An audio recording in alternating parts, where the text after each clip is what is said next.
no scrutiny of the alleged references to Muhammad in the Bible as a prophet. They absolutely have no relation to the prophet of Muhammad, nor prophesy his coming. Muhammad is not mentioned in the Old Testament. Muhammad is not mentioned anywhere from Genesis to Revelation. Muhammad is God's true messenger. That's a joke.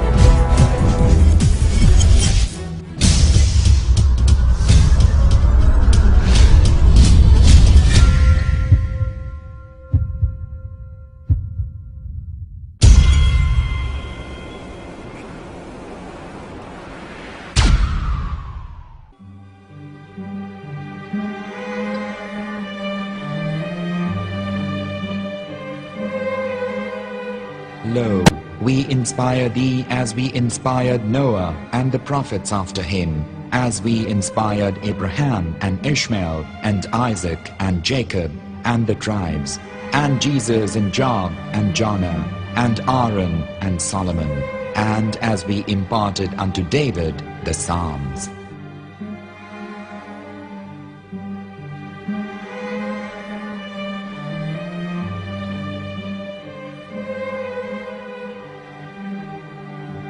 The verse we've just heard is from chapter 4 of the Quran. In the verse, God is affirming to humanity that Muhammad is indeed the recipient of a divine guidance, just as Noah, Abraham, and the rest of the prophets. However, some Christians and Jews today don't believe that Muhammad was a prophet and the covenant that God made with Abraham. And since the Quran is not their book of authority, in this video I'm going to show you that the book you're holding in your hands contains the name off the seal of prophethood, the Prophet Muhammad.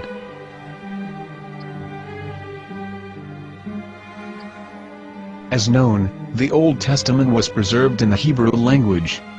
In the 5th chapter of the Shir HaShirim, which is one of the 5 Megillat or sacred scrolls that are part of the Hebrew Bible, or for short the Song of Solomon, as Christians know it today. That chapter is discussing someone. Jews will say it is discussing Solomon, while Christians will say it is discussing Jesus. Considering this is the Songs of Solomon, it would seem logical that it is discussing Solomon. The verses, describing this mystery man, have the narrator's speech conjugated in the feminine, meaning it is a woman who is describing this man. So it is possible that it is one of Solomon's wives discussing her husband Solomon. However, Christians assert that Jesus is being discussed, and that the chapter is describing a man who was not yet alive at that point. A prophecy.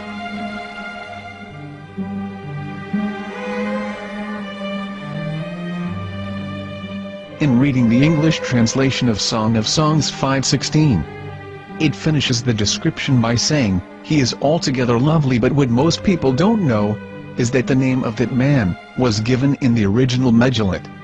Here is verse 16, and how it is written in ancient Hebrew, before introducing the vowels, in the 8th century. From the Hebrew Bible, on scripturetext.com. Here is the word in question. This word is made of 4 letters. Mem, Het, Mem, Dalet. Now when reading the word as it is written in its original form, with no vowels, it can be read as Muhammad, which is the name of the Muslim prophet, or as Mamad with no A after the H. According to Ben Yehuda's Hebrew English Dictionary, it is correctly pronounced as Muhammad, not Mamad.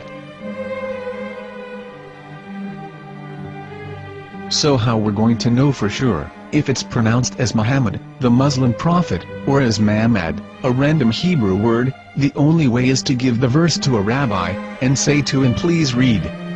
Here is the Song of Songs 5:16, and how it is read by a rabbi from a Hebrew Jewish site. Please notice, the im in Hebrew is a plural of respect.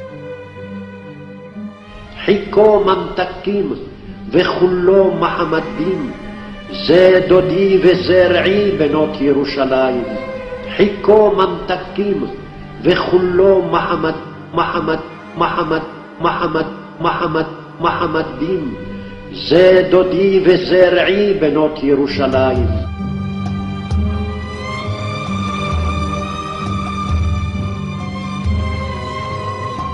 We are coming out from the darkness. There are no other gods but God, and Muhammad is his messenger.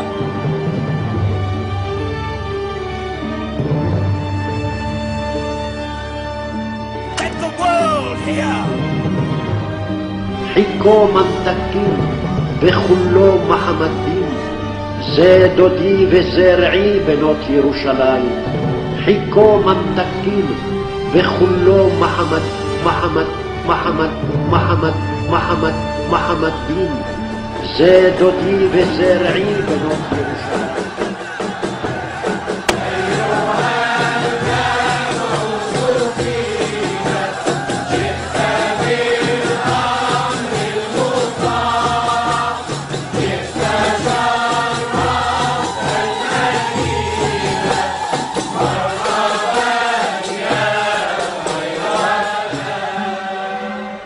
Here is the famous SDL translation tool, which includes a professional human translation as well as an online translation. We're going to copy our Hebrew word of the Song of Songs directly from the Jewish site. It's the same site where you can hear the rabbi reading the verse in Hebrew. All links are in the description, so we're going to copy the word and paste it and ask, please translate. Are they going to translate the meaning of the name of that person? As the Bible translators did. Which is the praised and the lovely one, or are they going to keep the name as it is? Well, see it yourself. Here is the World Lingo translator. The result is the same. It's Muhammad. You have no right. You have no right to translate names of people. Anybody. Your name should be retained. Mr. Black is Mr. Black, though he's white. You have no right to translate names of people. But they have been doing that. Muhammad Ibn, they translated as altogether love. But the word Muhammad is there in the Hebrew language.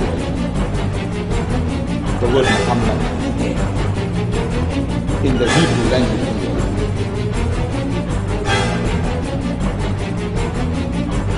I will tell you a story from my own personal experience.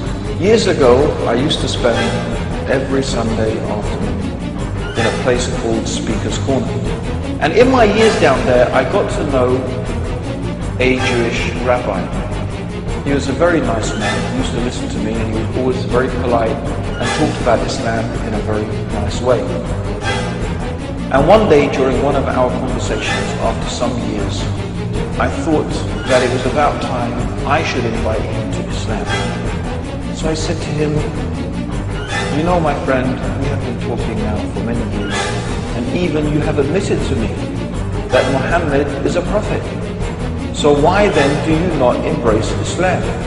He said to me, we Jews, we never change our religion.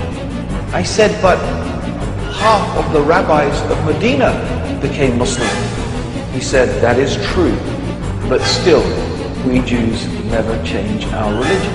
I thought, what can I say to him? He looked at me and said, listen to me, my friend.